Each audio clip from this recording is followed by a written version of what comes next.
कर्जों की दलदल में धकेल दिया।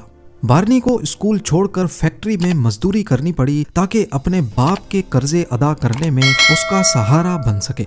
अगले 18 महीनों तक दोनों ने दिन रात मेहनत की और जो कुछ कमाया वो सारा का सारा बुकीज को वापस करने में खर्च हो गया।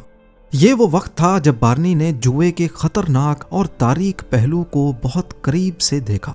इसके बाद बार्नी ने अपनी जिंदगी में बहुत से काम किए, लेकिन हर जगह उसे सिर्फ नुकसान ही हुआ। कभी बैटिंग शॉप खोली तो कभी पब। म्यूजिक मैनेजमेंट में भी कदम रखा, लेकिन वहां भी बात नहीं बनी। यहाँ तक के उसने स्मगलिंग भी शुरू कर दी। वो क्रॉस बॉर्डर जिलेट के ब्लेड्स स्मगल करने लगा, लेकिन एक दिन बॉर्डर पर जंग छिड़ गई और गोलियों की आवाज ने बार्नी को खौफजदा कर दिया। उसका दिल हमेशा हॉर्स रेसिंग और जुए में अटका रहता था। आखिरकार उसने गैम्बलिंग की प्रोफेशनल दुनिया में कदम रखने का फैसला कर लिया। बेशक अपने बाप को धोखा देकर ही सही, लेकिन उसने अपनी पहली कमाई यहीं से की थी।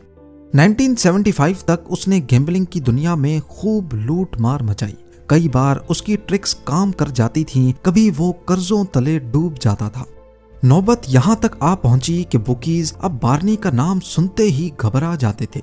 उसे गेम नहीं खेलने देते थे, या फिर जिन घोड़ों पर सबसे ज्यादा रेट होता था वो रेट फौरन गिरा देते थे। इस बार बार्नी 12,000 पाउंड्स के कर्जे में डूबा हुआ था और उसका इस दलदल से निकलने का सिर्फ एक ही तरीका था। यहीं पर उसके जहन में एक खराफाती आइडिया ने जन्म लिया। बार्नी ने अपने एक पुराने दोस्त से राब्ता किया और उससे एक ऐसा घोड़ा मांगा जिसका रिकॉर्ड काफी खराब हो। इस घोड़े का नाम येलो सैम रखा गया, जो कि बार्नी के बाप का निकनेम हुआ करता था। इस घोड़े का रिकॉर्ड हद से ज्यादा खराब था। पिछली 9 रेसेस में उसने 8वीं से भी बुरी पोजीशन हासिल की थी। बार्नी ने एक इंतहाई चालाक स्ट्रेटजी अपनाई।